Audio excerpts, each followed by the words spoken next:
लग्नाचं वय झालं की आकाशाचे पक्षी गावभर फेऱ्या मारू लागतात, पण ते पक्षी गिधाड नसले पाहिजेत. जसं लग्न करायचं की नाही यावर अजून मी विचारच करत होतो. दररोज ऑफिसला जातो म्हणजे युद्ध करायला जातो असं वाटतं. निघताना आई बाबांच्या देवांच्या पाया पडायचं आणि निघायचं. युद्ध म्हणजे घरी परत जिवंत येणं की नाही याची काही खात्री नाही. कामाला मी मुलुंडला असल्यामुळे 2 प्रकारचे प्रवासांचा अंदाज मला चांगलाच आलाय. एक म्हणजे लोकल बेलापूर ते ठाणे. मी कसा तरी गर्दीत जाऊन पोहोचतो, पण ठाणे ते मुलुंड हा 1 स्थानकांचा आणि 3 मिनिटांचा प्रवास मला जीव घेणारच वाटतो. दुसरं म्हणजे दुचाकी प्रवास. हा प्रवास तर लोकलपेक्षा खतरनाक आहे. लोकल म्हणजे बसायला जागा नसते आणि दुचाकीवरून ट्रॅफिकमध्ये घुसायला जागा नसते. सगळ्या जगाला घाईच असते. 2 वेळा बेस्ट बसच्या खाली येता येता वाचलो मी. एक दिवस तर एका पुलावर अपघात झाला होता. एक 4चाकी गाडी ट्रकच्या खाली घुसली होती. ड्रायव्हरचं प्रेत आतच होतं. ते बघता बघता मी दुसऱ्या लाईनमध्ये जाऊन गाडी खाली अडकलो.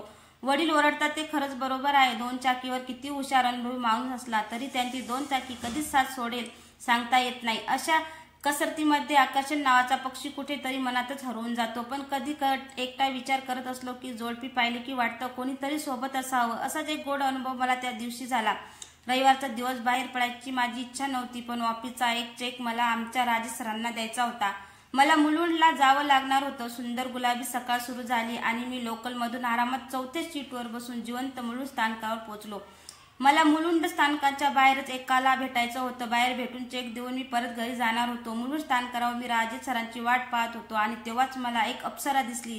ती म्हणजे निकिता. निकिता म्हणजे माझ्या शाळेतली बालपणीची हुशार, सुंदर, लपून पेन्सिल आणि खडू खाणारी, कधी न रडणारी गोड मुलगी, माझी खास मैत्रीण. आज 17 वर्षांनंतर मी तिला पाहिलं होतं.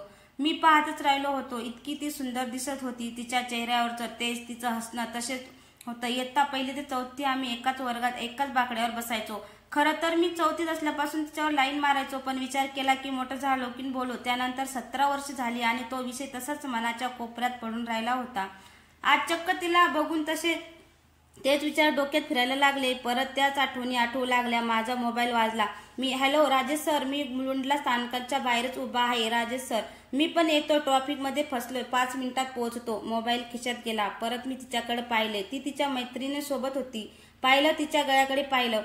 मंगळसूत्र तर नाही ना याची खात्री करून घेतली. मंगळसूत्र नव्हतं. चला सरांना चेक देऊन कटवतो आणि तिला भेटायला जातो. आता माझं लक्ष तिच्याकडे आणि सर येण्याच्या वाटेकडे होतं. मी पाहिलं तर ती आणि तिची मैत्रीण एका लेडीज मटेरियलच्या दुकानात घुसले. सरांचे 15 मिनिटात झाले तरी सर आली नव्हती. मला तर तिकडून हलता येत नव्हते, कारण डायरेक्ट तिच्याकडे गेलो की सर मध्येच आले तर मी थांबलो.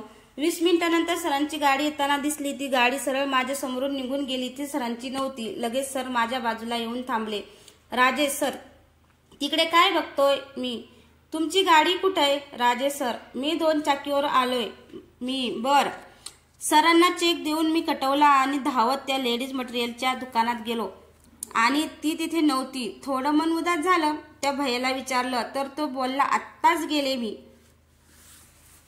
गेले. मी दुकानातून बाहेर पडून सगळीकडे नजर फिरवली. मला कुठेच ती दिसली नाही. माझं लक्ष अचानक एका रिक्षाकडे गेले तर तिच्यासोबत आलेली मैत्रीण रिक्षात बसत होती. धावत त्या रिक्षाकडे पळालो, पण तिथे पोहोचपर्यंत रिक्षा निघाली. मी तसाच धापा टाकत तिथे रिक्षाकडे पाहत थांबलो. ती रिक्षा समोरच्या सिग्नलवर अडकली. मी परत धावू लागलो. 35 सेकंद सिग्नल सुटायला होते. मी 20 सेकंदात रिक्षाजवळ पोहोचलो आणि रिक्षात हळूच पाहिलं आणि परत फिरलो. एका बाजूला उभा राहून दम धरला. शांत झाल्यावर परत मुलुंड स्थानकावर जायला निघालो.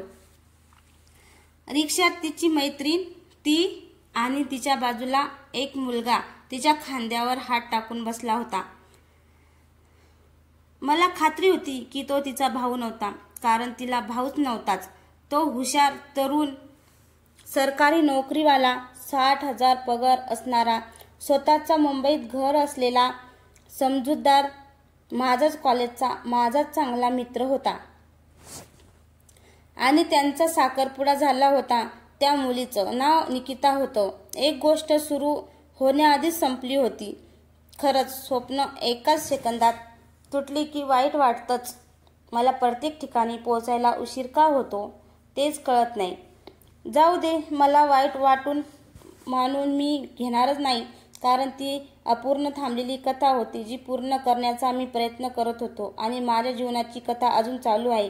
आता मित्रांनी लग्नाला बोलावलं तर जायची हिंमत होणार नाही, पण मनाला सुख या गोष्टीचं आहे की माझ्या चांगल्या मित्राला चांगली बायको मिळाली आणि चांगल्या मैत्रिणीला चांगला नवरा मिळाला.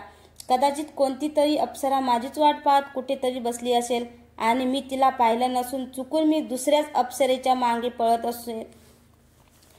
जीवन असंच क्षणभंगार सुखाचं आहे. रडत बसलात तर पुढचं पण सुख मिळणार नाही. त्यामुळे कोणासाठी थांबू नका आणि कोणाला थांबवू नका. आपण सुखाच्या मागे पळायचं नाही, सुखाला आपल्या मागे पळवायचे. कथा कशी वाटली? आवडल्यास लाईक करायला विसरू नका आणि चॅनलला पण सबस्क्राईब करा. धन्यवाद.